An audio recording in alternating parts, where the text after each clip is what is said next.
মাহফিজুর রহমান সিদ্দিকীতে একদম বেয়াদব বেয়াদব বেয়াদব।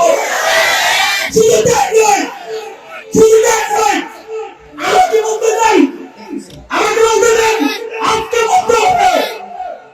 আপনারা মিডিয়াতে বলছেন, আমাকে শুনে নেন, আমাকে বলতে দেন।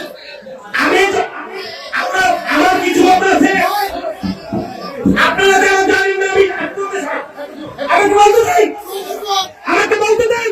বিগত কয়েকদিন আগে দেখলাম আমাদের কওমি অঙ্গনের একজন বক্তা মাওলানা হাফিজুর রহমান সিদ্দিকী সাহেব, ওনার একটা হেলিকপ্টার মাহফিল ছিল। তুফানের কারণে উনি আসতে পারে নাই। হেলিকপ্টার তো তুফানে উড়বে না, উড়বে। এখন মাহফিল কমিটির যেখানে মাহফিলটা করবে সেখানে বৃষ্টি নাই, তুফানও নাই। বুঝতে পারতেছে কথাটা? এখন যত কিছুই হোক, একটা মাহফিল যখন করে কমিটিরা অনেক কষ্ট করে আয়োজনটা করে, এটা সত্য। কিন্তু যেহেতু তুফানের কারণে হেলিকপ্টারটা উঠতে পারতেছে না, সেই বিষয়টা কিন্তু কমিটিদেরকে বুঝতে হবে। কথা বলেন ঠিক না? তা আমি দেখেছি এক ভাই অনেক কান্নাকাটি করে অনেক কথা বলেছিলেন, এবং আবার এটাও দেখেছি যে মাহফিলের মধ্যে অকথ্য ভাষায় ওনাকে গালাগালি করেছেন। এটা কিন্তু উচিত না। এটা কি না? উচিত না, গালাগালি করা উচিত।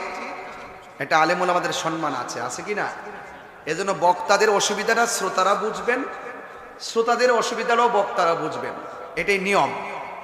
কখনো বক্তাদের অসুবিধা হবে, শ্রোতা বুঝে নিতে হবে, কমিটি বুঝতে হবে। কখনো কমিটিদের অসুবিধা হলে বক্তাদেরকে বুঝতে হবে। কথা বলেন ঠিক কিনা?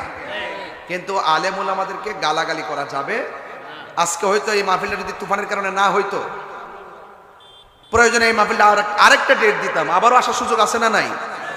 যখন আপনি আমাকে গালাগালি করবেন তখন কিন্তু আপনাদের এলাকার সাথে আমার সম্পর্কটা কি হয়ে যাবে? বিচ্ছিন্ন হয়ে যাবে। এই জন্য একজন আরেকজনের সুখ দুঃখ বোঝার চেষ্টা করবে। আমি এই বিষয়টা, তিনি যে কোনো অঙ্গনের হোক, আমি এই ব্যবহারগুলো আমি অনেক কষ্ট পেয়েছি। এগুলো উচিত নয়, এগুলা উচিত নয়। আজকে হয়তো সমস্যা, আগামীতে সুবিধা হলে আবার আসবেন, এটাই নিয়ম।